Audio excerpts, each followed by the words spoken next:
Terrorists killed at least 10 people in coordinated attacks across the state's Bakin Ladi and Riom local government areas. The deadliest attack occurred around 7:30 p.m.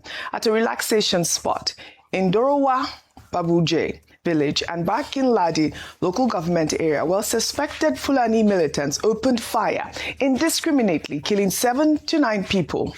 A near simultaneous assault in Joel community in Riom local government area claimed 1 additional life.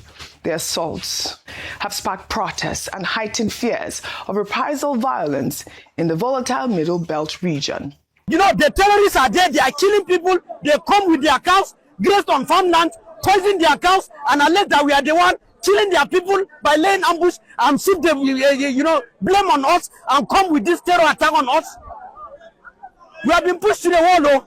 We've been saying, I may not speak again, and nobody should summon me for anything. Nobody should summon us for anything. Our Plateau people good to be killed like this, and Nigerians good to be killed like this, and the terrorists are there moving freely.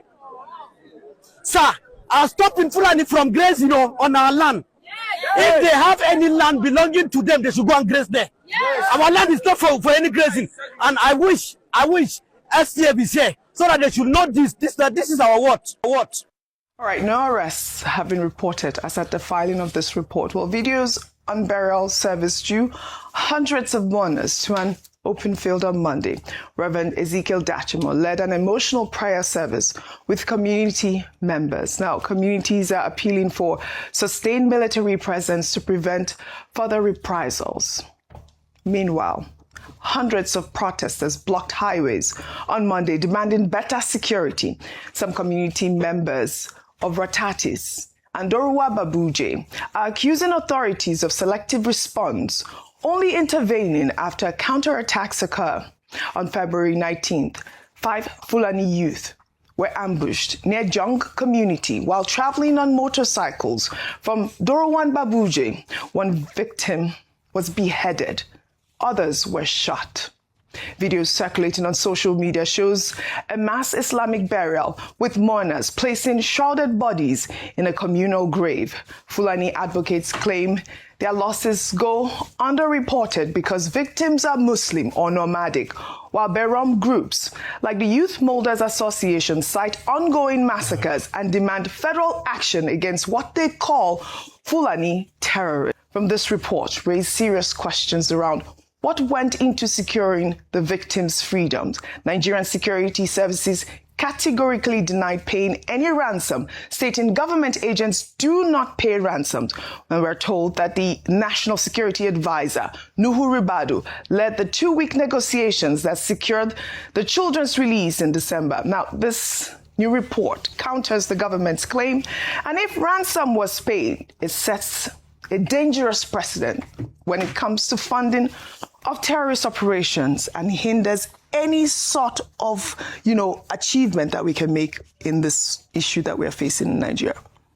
Your thoughts? Oji, Nigeria is a country that has been battered, that has lost its spine, and that is now degrading. And that's the sad reality.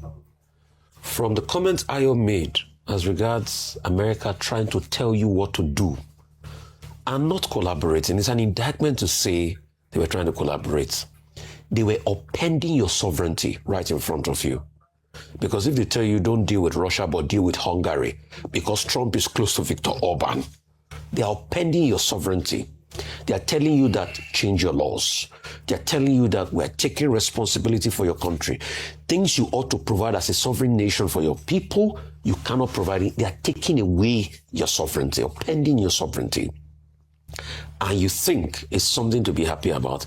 It's a reflection of a country that's on the spine, that is on its knees, that has lost the spine. It has also lost the spine because you can't fight insecurity. We keep asking the Papiri people that happened, how did they get out? The National Security Advisor told us that don't worry, they will release them. We keep asking, if you do not kill these people in an operation, that means something must have happened. But you see, whatever allegations that they made at the pay ransom is a waste, Oji. You know why? Because some of the Papiri students were kidnapped in January when another attack happened around Niger. So when you look at what is happening in the country, you also now talk about the complicity. That's to show you that Nigeria has lost its spine. A case in point, still today, Oji, who ordered the military to leave 30 minutes before the KB girls were abducted? So can we also extrapolate by saying, were the KB girls too paid? Were ransom paid for the KB girls before they will have been released? Because that was how they were released.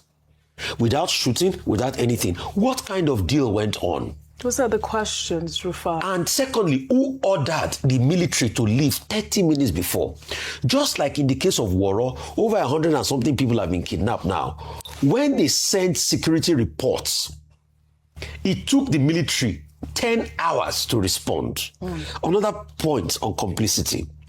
When the village head in Woro sent a message to the security authorities, the bandits, the criminals, the terrorists intercepted that message, and that was why they strung. Another fourth point on complicity. So when you have all of this, and the National Security Advisor just says they are releasing people, then it shows that the nation has lost its spine. You know why? Because the general affirmation of every nation is its sovereignty and it is right to be able to protect the people in Section 14 of Section 2.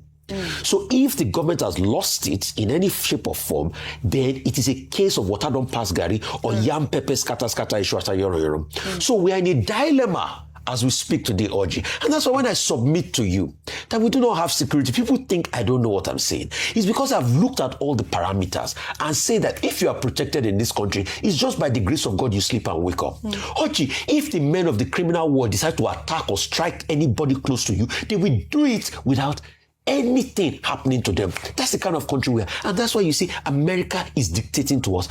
And you can see that Nigeria government has lost its spine so much that in all of this conversation, instead of us to go ahead and take the fight to these people killing people in Jaws and in the likes and everything, what are we doing?